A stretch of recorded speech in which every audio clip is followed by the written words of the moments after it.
Merci d'écouter Radio Sénégal, il est 13 heures à Dakar, les titres du journal. La couverture maladie universelle, une réalité dans tous les départements du pays. La CMU atteindra 80% de couverture l'année prochaine. C'est ce qu'a annoncé à Malika son directeur général. Suspension à Thiès de la grève de la faim des maîtres d'éducation physique qui luttent pour leur recrutement. Et puis en politique, le siège de l'APR à Fatick a été vandalisé cette nuit. Le Sénégal appliquera de nouvelles réformes de l'environnement économique les 3 prochaines années. Notre pays veut faire un bond de 50 places dans le classement Doing Business. Nous évoquerons le sujet largement avec l'invité du 13h, Mamadou Lamine Ba, directeur de l'environnement des affaires. En sport, vous le savez, le coach Alioune Cissé vient de publier la liste des 23 joueurs de la CAN au Gabon en 2017. Et puis on termine par la revue de la presse de Arona Diouf. Bonjour et bienvenue à ce journal que vous présente Khalia Modounar-Fall. Merci à Amadou Ndiaye à la technique. L'espoir fait vivre. Les grévistes de la faim du SNEPS de Thiès ont suspendu leur mouvement, une décrispation qui fait suite à la promesse de médiation qu'a faite Saourou Sène. Il est le secrétaire général du SAEMS-CUSEMS. On écoute Modou Diédhiou, porte-parole des grévistes, au micro de Khadioum.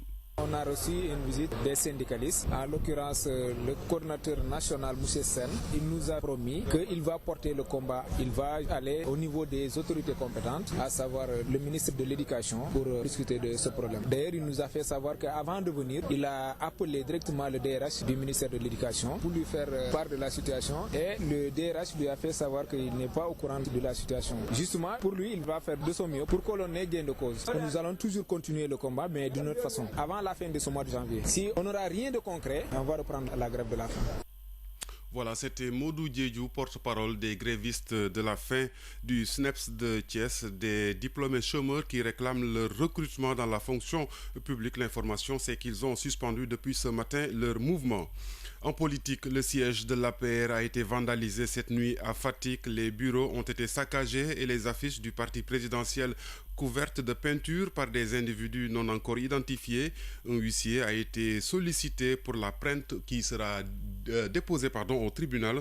On écoute un des responsables de l'APR à Thiès. Il s'agit de Blaise Kane au micro de Idrissa Ndiaye. Il faut dire que depuis quelque temps, nous avons mis en place une dynamique d'unité au niveau de la ville autour de la plateforme de l'unité et de l'émergence. Et c'est grâce à cette plateforme que nous avons réussi à mettre à la disposition du parti un siège. Et il faut rappeler que depuis l'existence de l'APR dans la ville de Fatick, c'est la première fois que l'APR dispose d'une permanence qui est entièrement démarchée et prise en charge par la plateforme de l'unité et de l'émergence, mais pour le profit de l'ensemble des militants et responsables du parti. Nous sommes en train de l'aménager. À notre grande surprise, hier, après la première réunion que nous y avons tenue, nuitamment, des gens sont venus saccager cette maison du parti, cette maison de l'APR, en mettant des graffitis, des insanités que la décence ne me permet pas de révéler sur les murs, mais surtout en versant de la peinture sur l'enseigne qui porte l'effigie du parti. Nous n'allons pas laisser cet acte impuni. Nous avons déjà commis les services d'un huissier. Nous allons faire une déposition à la police et nous allons poursuivre l'affaire pour que les commanditaires et les auteurs soient démasqués.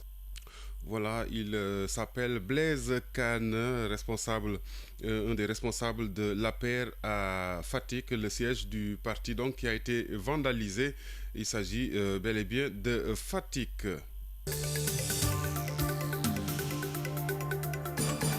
Ce vendredi 30 décembre 2016, au gré de l'actualité, reçoit le directeur général de l'Agence de la couverture maladie universelle, Cheikh Seydi Ababakar Mang, face à la rédaction du journal parlé de 16h à 18h. État des lieux, perspectives, contraintes, tout sur la CMU ce vendredi de 16h à 18h sur l'ensemble du réseau synchronisé de Radio Sénégal. Et justement, nous restons avec le sujet car plus de 80% des Sénégalais seront couverts par la CMU avant la fin de l'année 2017. Une assurance faite par le DG de l'agence de la CMU, Cheikh Seydi Aboubacar Mbeng, qui confirme que beaucoup d'efforts ont été faits depuis le lancement de la couverture maladie universelle par le chef de l'État, le président Macky Sall. Nous l'écoutons au micro de Aly Ndiaye Diouf. Nous sommes à 671 mutuelles de santé dans les 552 communes du pays. Nous sommes optimistes. Le président Macky Sall a fixé un objectif. Et beaucoup de personnes ont dit que cet objectif était irréalisable. Aujourd'hui, on sait par exemple que 11% des Sénégalais sont couverts par le système des imputations budgétaires et par celui des IPR. Il s'agit des membres des ménages de salariés. 15% de la population sont des enfants de moins de 5 ans, couverts donc par l'initiative de gratuité que le président Sall a lancée. 11 plus 15, on est à 26%. Les personnes du troisième âge couvertes par le plan Sésame représentent 6% de la population. À cela s'ajoutent les 15% constitués par les bénéficiaires du programme de bourse de sécurité familiale. Ces personnes sont enrôlées gratuitement dans les mutuelles de santé. Donc déjà avec ça, nous nous retrouvons à plus de 45% de la population. À cela s'ajoutent les 700 000 personnes qui dans les différents départements pilotes ont déjà cotisé dans les mutuelles de santé, plus cela qui, à Malika et ailleurs, dans les nouveaux départements, sont en train de s'enrôler. Alors, nous pensons que si nous continuons avec ce rythme et si nous intensifions la communication, on pourra dépasser cet objectif de 75%. D'autant plus qu'en liaison avec le ministère de l'Éducation nationale, nous sommes en train de travailler sur l'initiative de la couverture maladie universelle dans les écoles. Il sera possible donc d'enrôler les élèves des écoles primaires et secondaires dans les mutuelles de santé et cela permettra de faire monter le taux de couverture. À cela également s'ajoute l'initiative de la couverture maladie universelle dans les unités professionnelles du secteur informel, chez les mécaniciens, chez les menuisiers, chez les coiffeuses, etc. La question, c'est aller vers tout le monde. Et en allant vers tout le monde, nous sommes à peu près sûrs que nous aboutirons à un résultat heureux. Inch'Allah, nous dépasserons les 75% et nous nous retrouverons à 83%.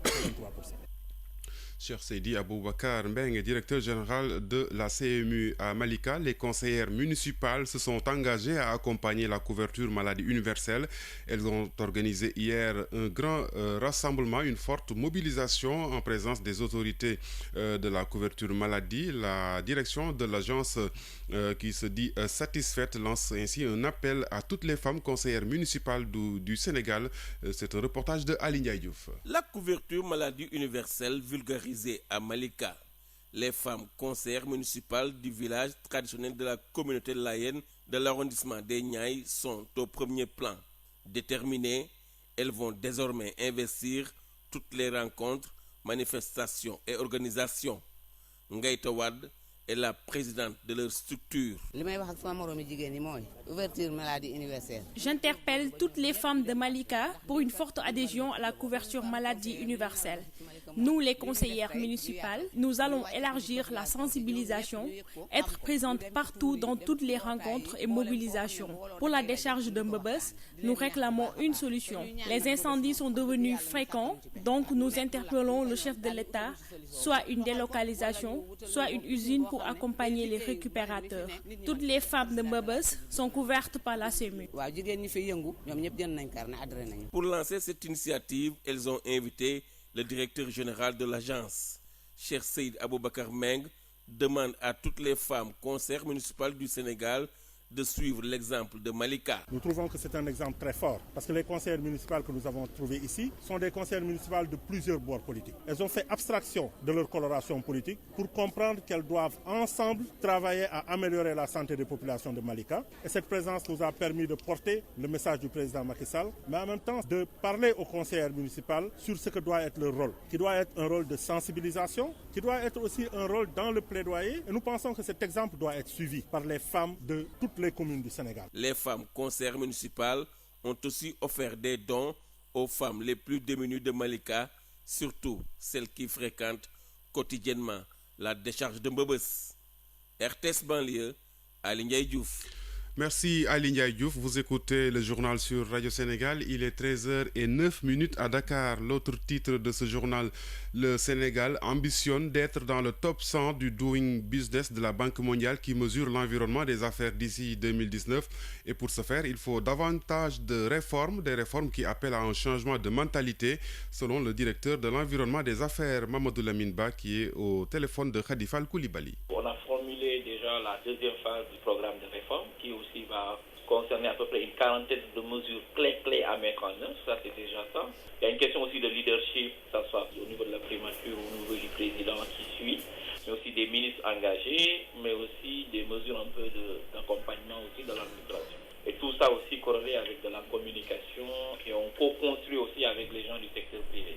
On s'accorde un peu sur dire, ok, voilà l'objectif sur lequel on veut aller. Est-ce qu'on est tous d'accord que c'est possible d'y aller? Donc on a vu que du point de vue potentiel, c'est possible, mais il faut construire les capacités. Donc il faut aller maintenant dans des mesures un peu beaucoup plus difficiles à mettre en œuvre, qui demandent des changements de mentalité et qui vont aussi bouleverser certains modèles d'affaires. Donc c'est surtout tout ce qui est système de tarification des services concédés. Il faut que l'État revoie les choses, simplifie davantage, donne plus de lisibilité, ce qui va réduire les tracasseries, ce qui va réduire les intermédiaires et va permettre de réduire les coûts et aussi de réduire les temps.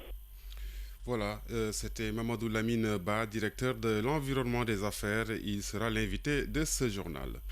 Le comité départemental de protection de l'enfance de Kolda vient de remettre des kits scolaires à 118 enfants vulnérables, un geste auquel ont participé l'ONG La Joie de Vivre des Orphelins et l'UNICEF à Kolda, Ismaïla Monsali. Le CDPE de Kolda œuvre pour le maintien à l'école des enfants vulnérables.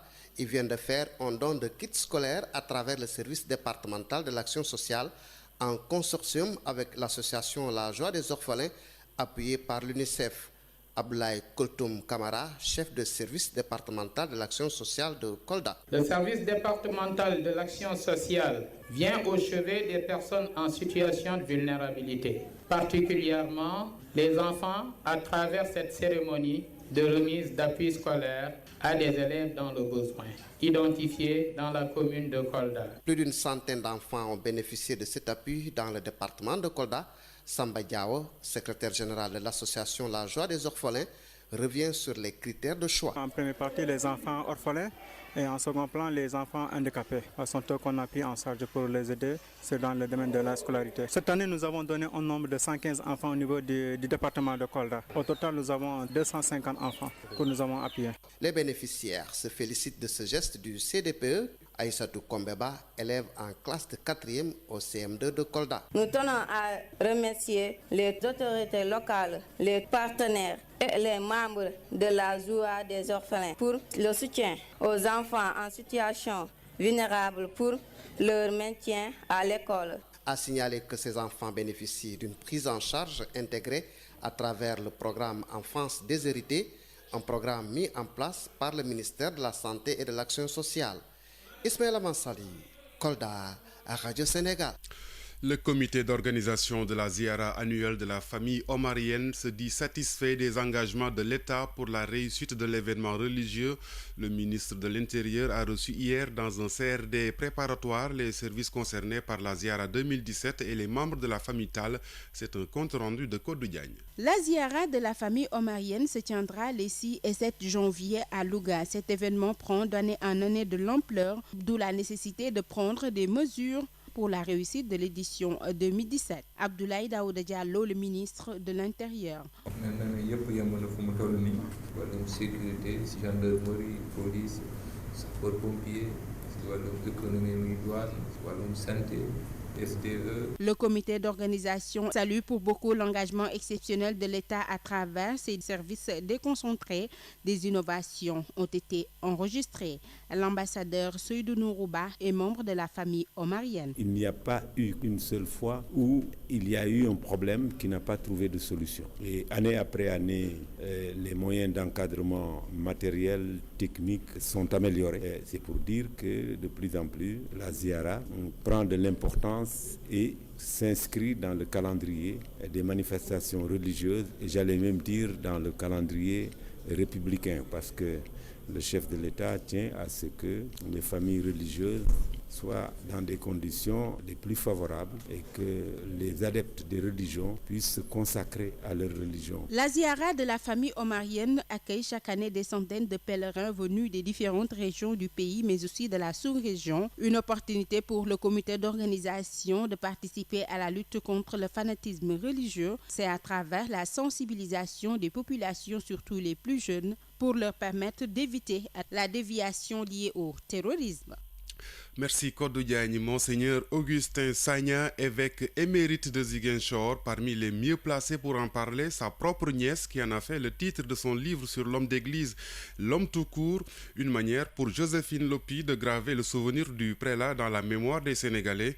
Djamila Koli était à la cérémonie de dédicace. Les morts ne sont pas sous la terre, ils sont dans la case ils sont dans la foule. Les morts ne sont pas morts. Comme l'a dit un romancier lors des obsèques de l'écrivain Georges Sand, je pleure un mort, mais je salue un immortel. Joséphine Lopi, avec ce livre, veut empêcher que la mémoire de son oncle maternel ne sombre dans l'oubli. Il m'aimait beaucoup. C'est la raison pour laquelle, depuis qu'il a quitté ce bas monde le 12 décembre 2012, j'étais dans une situation de désespoir. Il fallait trouver un moyen de le rendre immortel. Et finalement, j'ai choisi la formule qui consiste à écrire un livre pour ne pas oublier. Cette biographie de plus de 200 pages dévoile les qualités de cet homme qui fut le directeur du séminaire et l'évêque de Ziguinchor, mais aussi son parcours. Joséphine Lopi. Jovial, optimiste, serein, intelligent, homme d'action, Augustin Sagna vivait chaque jour pour le développement de l'Église catholique de sa région bien-aimée. Un livre qui fait ressurgir les souvenirs parents, amis et séminaristes. Présent à la cérémonie de dédicace, replonge dans le souvenir de cet homme qui a vécu pour l'Église. Cérémonie qui a vu la participation, entre autres, du président du groupe ATEPA et de Monseigneur Benjamin Ndiaye. Un homme de cœur, merci de nous le faire connaître et de nous le faire découvrir à travers toutes les anecdotes. Il a créé des écoles, il a créé les séminaires, il a envoyé des prêtres en formation. Son papa et ma grand-mère sont de même père, même mère. Et si je suis bien formée dans la religion, c'est grâce à lui. Avec cette biographie du dieu la phonie que fut l'évêque de Ziguinchor, Augustin Sagna, la nièce cherche à penser les blessures causées par la perte de son oncle maternel. Nouvel an, nouvel habillage, nouvelle grille d'infos. Dès ce mois de janvier, Radio Sénégal fait peau neuve et va plus loin dans l'information. Suivez la matinale de 7h à 8h30 avec 3 éditions de 30 minutes chacune. Le bulletin de 10h, désormais en Wolof. Le flash bilingue français-Wolof à 9h et 11h. Le bloc d'information de la mi-journée. C'est l'édition en Wolof à 12h. Le journal international à 12h30 minutes et l'édition en français à partir de 13h. À 15h, 16h et 17h, suivez les brèves dialoguées en français et Wolof. Radio Sénégal, écoutez et vous nous en direz des nouvelles. Le Sénégal bien debout sur sa ligne diplomatique et ceci malgré les états d'âme de l'État hébreu. Hier à l'Assemblée nationale, le ministre des Affaires étrangères a déclaré que le Sénégal laisse le choix à Tel Aviv de reprendre des relations normales avec Dakar, mais ne se laissera pas dicter ses choix. Mankeur Ndiaye, des propos recueillis par Aboubakri Diako. Nous sommes pour la solution des deux États, Israël et la Palestine, existant côte à côte, vivant côte à côte, dans la paix et dans des frontières sûres, acceptées, convenues, internationalement reconnues et garanties. Voilà la position du Sénégal sur ce dossier. Donc je voudrais encore une fois leur dire très clairement à nos amis israéliens que la porte du Sénégal leur est ouverte. L'ambassadeur peut à tout moment revenir reprendre ses fonctions et nous reprendrons notre coopération, mais sur la base de principes intangibles qui fondent l'action diplomatique du Sénégal. La politique étrangère du Sénégal, elle est définie ici au Palais par le président de la République et non ailleurs. C'est un ambassadeur qui a été appelé en consultation. Il n'y a pas de rupture, parce que l'ambassade d'Israël est encore à Dakar. Le personnel diplomatique israélien est encore à Dakar. Il y a un chargé d'affaires ad intérim qui assure la direction de l'ambassade en attendant que l'ambassadeur revienne. Parce que quand on est appelé en consultation, mais quand la consultation va se terminer, vous reprendrez votre poste. L'armée burkinabé a un nouveau chef. Il s'agit du colonel-major Oumarou Sadou, nommé hier par le président Roch-Marc Christian Kaboré. Le colonel Sadou remplace à ce poste le général Zagré. Cette année, le pays a été frappé par plusieurs attaques terroristes. À 57 ans, le nouveau chef d'état-major général des armées aura pour mission de réorganiser l'armée pour répondre aux défis de la lutte contre le terrorisme et la sécurisation des frontières. En République démocratique du Congo, les évêques ont l'intention de mettre un terme aux négociations entre pouvoirs pouvoir et opposition ce vendredi. Cela en vue d'organiser de manière consensuelle la gestion du pays pendant la période de transition entre la fin du mandat du président Joseph Kabila et l'élection de son successeur. Avec ou sans accord, les évêques vont clôturer les travaux aujourd'hui, a déclaré leur porte-parole. La Tunisie cherche une stratégie pour faire face au retour de ces djihadistes. Un conseil ministériel a eu lieu hier autour de cet enjeu sécuritaire majeur et le Premier ministre affiche sa fermeté. Selon lui, les djihadistes de retour en Tunisie seront immédiatement arrêtés et jugés. C'est un de ses derniers coups de fil avant de quitter. Le 1er janvier prochain, le secrétariat général de l'ONU, Ban Ki-moon, a appelé Adama Barrow pour le féliciter de sa victoire à la présidentielle gambienne. Il a demandé au nouveau président élu de calmer ses partisans. Aïssatou Sall. C'est par téléphone que le secrétaire général de l'ONU, Ban Ki-moon, a félicité Adama Barrow, dont l'élection est contestée par le président sortant Yahya Jammeh. Il a confirmé que les Nations Unies soutiennent pleinement la décision de la CEDEAO du 17 décembre dernier. La communauté économique des États de l'Afrique de l'Ouest, réunie à Abuja, avait demandé à Jammeh de reconnaître sa défaite et décidé que Adama Barrow serait investi normalement le 19 janvier prochain. Selon le communiqué onusien, Ban Ki-moon a réaffirmé l'engagement de l'ONU à soutenir un passage de pouvoir pacifique, ordonné et dans les délais prévus. Il encourage le président élu Adama Barrow à demander à ses partisans de faire preuve de retenue et de ne pas recourir à la violence. Le secrétaire général de l'ONU, qui quitte ses fonctions dans quelques jours, a tenté en vain d'entrer en contact par téléphone avec Yahya Jammeh. Yahya Jammeh, qui avait dans un premier temps reconnu sa défaite et félicité Adama Barrow, a ensuite fait volte-face le 9 décembre dernier, rejetant les résultats et réclamant un nouveau scrutin. Depuis, il a affirmé qu'il demeurerait à la tête du pays tant que la Cour suprême ne se serait pas prononcée sur son recours. D'après la Constitution, son mandat expire le 9 janvier prochain.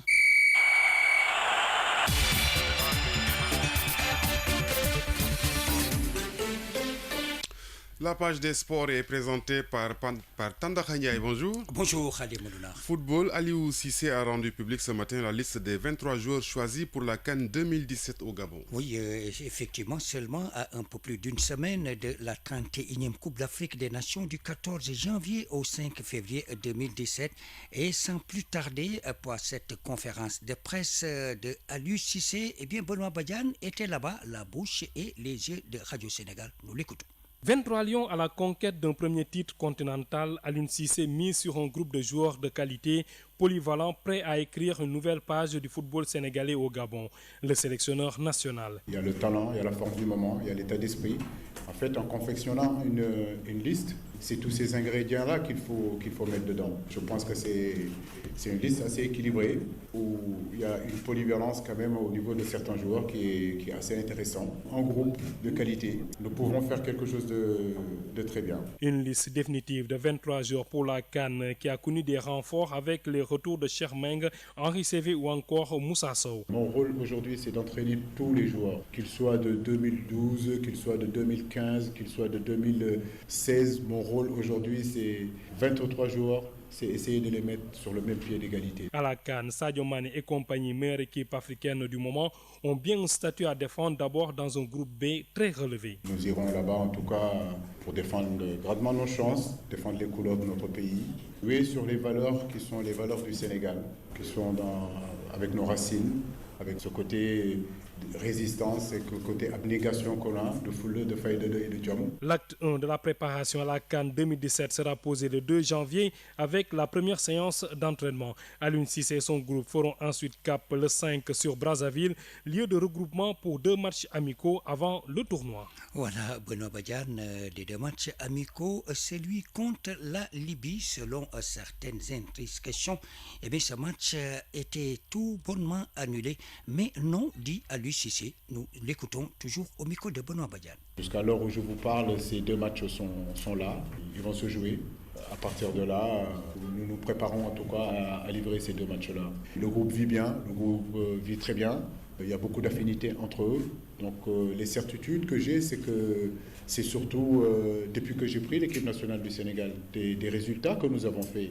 Dans des conditions où on les a fait. Ça, ce sont des certitudes. En fait, au départ, un entraîneur n'a jamais de certitude. Mais au fur et à mesure du temps, on a de plus en plus de certitudes. Je sais que c'est les garçons qui ont envie d'écrire l'histoire du football sénégalais. Je sais que c'est les garçons qui sont ambitieux. Je sais que c'est les garçons qui ont envie vraiment de réussir quelque chose pour le pays. Voilà, en attendant le 4 janvier prochain, ce sera justement la remise du drapeau au Palais de la République. Alors, Tandakha, des nouvelles des adversaires du Sénégal à cette CAN? La Tunisie, premier adversaire des Lions du Sénégal à Franceville dans la poule B et en Espagne depuis le 26 décembre. Cet après-midi, les Aigles de Carthage vont jouer un match contre la sélection basque. En ce qui concerne les Warriors du Zimbabwe, ils ont livré 2 matchs sanctionnés par 2 victoires contre la Zambie 1-0 et contre la Tanzanie 3-0. Le troisième match, ils ont fait match nul à Abidjan 0-0 contre les locaux ivoiriens. Et puis les Fennecs d'Algérie, les derniers à affronter à Franceville les Lions du Sénégal. Lundi, ils vont faire leur préparation en affrontant les Mourabitoun de Mauritanie le 7 janvier. Ce sera une double rencontre. À présent du football local et la fin cet après-midi de la 9e journée du championnat de Ligue 1. Oui, le match phare de la 9e journée oppose à Ziguinchor le Casa Sport au Jaraaf de Dakar, derby qui prépare activement les supporters, mais également les dirigeants, mais aussi les encadreurs de technique de cette équipe. Vous avez entendu les Ziguinchorois se prononcer sur cette rencontre au micro de Madi Sissoko. Et puis la suite du programme ce vendredi 15h30 à Demba Diop, l'équipe de la Douane qui reçoit l'US Ouakam. Gorée face à la Linguère en deuxième heure. Le match des extrêmes va intéresser Louga puisque le Ndiamour, lanterne rouge, défie le leader Génération Foot. À Guédiawaye, l'équipe de Mour-Petite-Côte va rendre visite au GFC et signalons qu'hier la large victoire de l'équipe de Niariteli sur Tenguet FC à 5-1 et Camour. Le derby n'a pas connu de but entre le Stade de Mbour et l'équipe de Djamba. La Ligue 2, elle aussi, boucle sa 9e journée cet après-midi. Au stade municipal de Mboro, l'Etix qui reçoit Diamono de Fatick, Ngor qui tend son hospitalité à Kayor Foot, la Sonacos à Diourbel reçoit Yego Sikap à Saint-Louis. C'est Africa Promo Foot qui va recevoir l'équipe qui va jouer contre le Ndarguet. Et puis le leader Dakar Sacré-Cœur a été stoppé hier par l'AS Pikine dans un nul blanc. Idem entre la rencontre Renaissance et le Dakar Université Club. On va en Angleterre, seul championnat européen qui n'observe pas de pause en cette fin d'année. Ce vendredi à 20h, on entame là-bas la 19e journée de la Premier League avec un seul match qui mettra aux prises l'équipe de Hull City à Everton. Et samedi, les autres matchs, puisque Sunderland va chez Burnley, Chelsea qui va rencontrer Stoke City, Leicester, toujours en quête d'un nouveau succès, va accueillir l'équipe de West Ham United, Middlesbrough qui se rend chez Manchester United, et puis West Bromwich Albion qui se déplace chez Southampton. Un match qui va intéresser tout le monde, celui qui va opposer l'équipe de Sadio Mané, évidemment, face à l'équipe de Manchester City. C'est l'équipe de l'Ivoirien Yaya Touré. Du basket pour terminer. Oui, les hostilités vont démarrer cet après-midi avec la 5e journée de National 1 du côté des dames comme du côté des hommes. Les dames d'abord, le club local de Mbour qui affronte l'équipe de Bob ici à Dakar à Marius Ndiaye à 17h. Débalok qui fait face au Jaraaf. En ce qui concerne les garçons, 18h30, 2 matchs à Marius Ndiaye. À 18h30, donc la Douane face à Mermoz et Duc face à l'Union Sportive du Rail. Et puis cette toute dernière note, ça se passe à Kaolack à 18h30 au stade de Lamine Gueye, match de gala entre les reporters kaolackois et le GMI. Alors, Ibrahima Diallo et également Khan qui sera l'avancante et je vous redonne la balle. Merci beaucoup Tandakha Ndiaye pour cette page des sports en direct marquée par la publication par Aliou Cissé de la liste des 23 joueurs sénégalais qui vont défendre les couleurs nationales à la CAN au Gabon. Rétrospective 2016. Radio Sénégal vous replonge dans les faits marquants de l'année.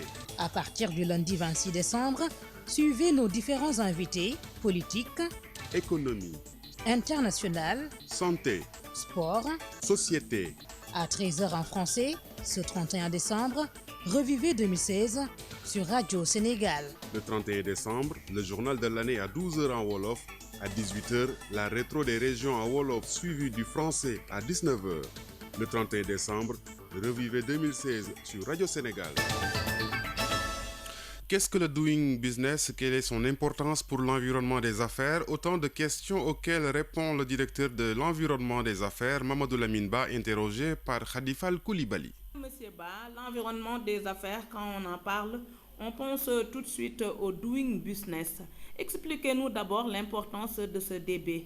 L'environnement des affaires, c'est un peu tous les attributs que les gouvernements ou les États mettent en place ou disposent pour permettre au secteur privé de jouer pleinement son rôle.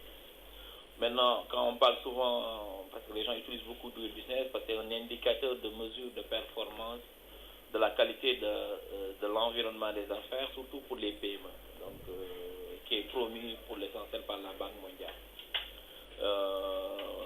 Cette évaluation répertorie une dizaine d'indicateurs qui parlent de la création d'entreprises, permis de construire, transfert de propriété, exécution des contrats, protection des investisseurs, accès au crédit, paiement de taxes et fermeture d'entreprise. Donc ça regarde un peu comment les États, dans un processus d'une entreprise normale, dans sa phase de création, sa phase de développement et sa phase d'extension, quelles sont les interactions qu'ils ont avec l'État. Et donc on mesure un peu l'efficacité et l'efficience des services de l'État ou des services délégués pour permettre à l'entreprise de faire rapidement ses affaires. Le Sénégal est revenu de loin parce qu'aujourd'hui, il occupe la 147e place. Quelles sont les réformes entreprises en ce moment-là pour arriver à ce classement-là? Ce qu'il faut peut-être comprendre, depuis 2002, le Sénégal a pris un peu une option d'avoir un conseil présidentiel de l'investissement dans le cadre duquel il y a eu des réflexions qui ont permis de faire les diagnostics, qui ont permis parfois de dire des choses à faire.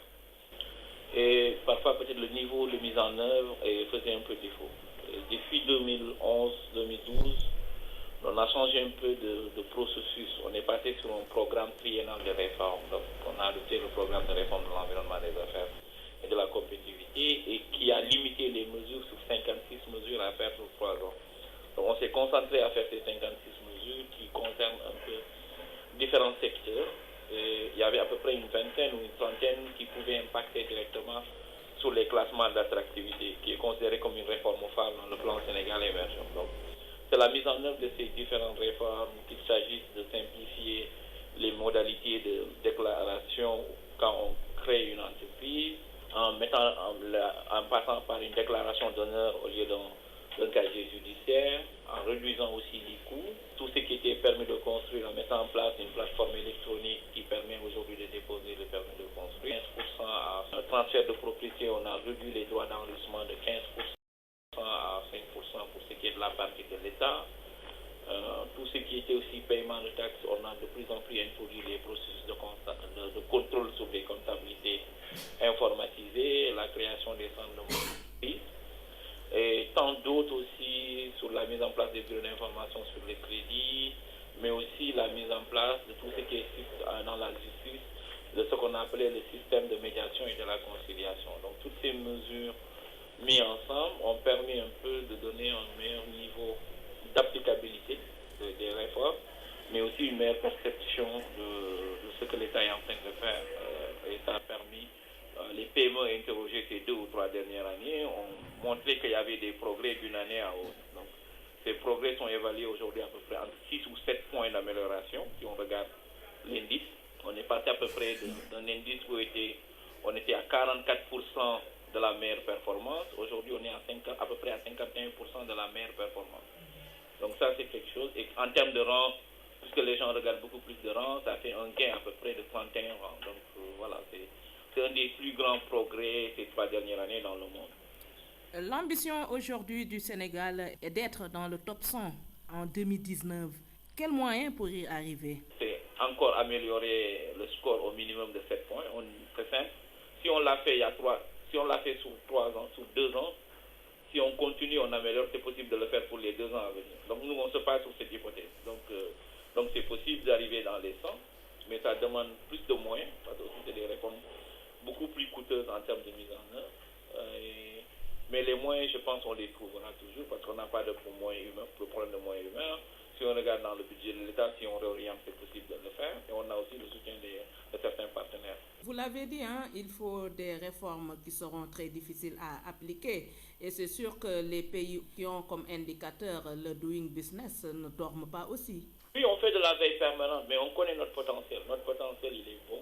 Les autres vont travailler, nous on travaille. Si on a pu courir mieux que les autres les 3 dernières années, on pense qu'on peut encore mieux courir que les 40 autres qu'on a ciblés de dépasser. Maintenant, si on courait à 20 à l'heure, il faut maintenant qu'on court à 60 à l'heure. C'est ça la solution. Mamadou Ba, je vous remercie. Arrivé quoi.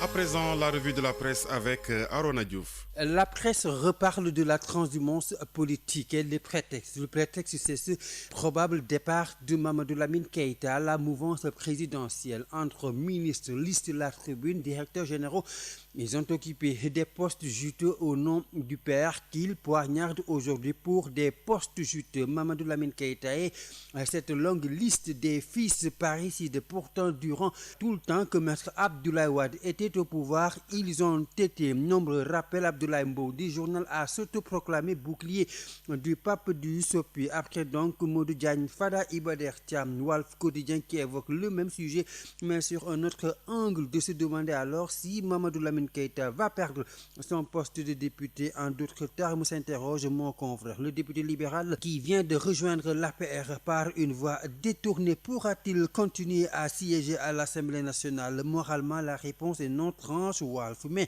ces nouvelles accointances avec le régime vont lui servir de couverture, comme ce fut le cas avec d'autres. Rappel mon confrère. Résultat, ce qui se passe sous nos cieux fustige la tribune et son billetiste, c'est une pâle copie des images hideuses qu'on avait l'habitude de voir sous Diouf et Wade, et c'est tout simplement moche, enfonce Birima, pour des gouvernants qui prônaient la rupture et qui avaient promis de célébrer une gestion sobre et vertueuse. Ils s'étaient juré fidélité, mais aujourd'hui le journal L'Observateur qui relève ses passes d'armes entre Idrissa Seck et Talla Sylla parle d'impossible retrouvailles parce que l'adversité entre les deux hommes a atteint presque un seuil de non-réconciliation. Et puis crise en Gambie, Dakar accentue la pression. En tout cas, à compter du 18 janvier, Yaya Jammeh ne sera plus président, déclare Mankeur Ndiaye à la une du Sud Quotidien. Le chef de la diplomatie sénégalaise qui s'est montré ferme, indique Enquête Quotidien sur le cas gambien. La vie de Barrow menacée, nous invitons le président Jammeh, insiste Mankeur Ndiaye dans les colonnes de l'Observateur, à créer les conditions d'un transfert pacifique du pouvoir et assurer la sécurité du président élu. Mais concrètement, renseigne le Témoin Quotidien, les forces d'intervention de la CEDEAO seront chargées d'assurer la sécurité du président élu Adama Barrow et de faciliter son investiture conformément à la constitution du pays. Sucre salé du Quotidien qui ne veut pas que les choses en arrivent là revient sur cette approche de la CEDEAO qui, après avoir brandi l'arme, lui fait contempler l'amnistie. Cette promesse d'absurde justement, ces crimes qui fera peut-être, espère mon confrère biétiste, adoucir ses ardeurs guerrières, parce que là, ce qui est sûr, indique le Quotidien, c'est que Yaya Jammeh cherche à avoir à jamais des garanties pour s'écouler une retraite paisible à Kanilaï. Merci Arona Diouf. À 13h37, le rappel de ce qui a fait l'essentiel de ce journal, la couverture maladie universelle, une réalité dans tous les départements du pays. La CMU atteindra 80% de couverture l'année prochaine. C'est ce qu'a annoncé à Malika son directeur général. Je rappelle qu'à 16h, nous recevrons Cheikh Aboubakar Seydi Mbeng, le DG de la CMU. Il sera l'invité au gré de l'actualité, une émission que vous pourrez suivre sur nos antennes entre 16h et 18h. Suspension à Thiès de la grève de la faim des maîtres d'éducation physique qui luttent pour leur recrutement, tandis qu'en politique, le siège de l'APR à Fatick a été vandalisé. Le Sénégal appliquera de nouvelles réformes de l'environnement économique les 3 prochaines années. Notre pays veut faire un bond de 30 places dans le classement Doing Business de la Banque mondiale. Et puis Moussa Sow, Henri CV et Cheikh Mbeng de retour dans la tanière. Le coach Aliou Cissé vient de publier la liste des 23 joueurs pour la CAN Gabon 2017. Merci à l'équipe de cette édition, Khadifal Koulibaly, Gorbel Jacoba et André Noël Tchandoum à la réalisation, à la mise en onde Amadou Ndiaye, au CDM Seydina Sow, à la présentation Khali Amadou Nafal. Merci et bonne suite des programmes.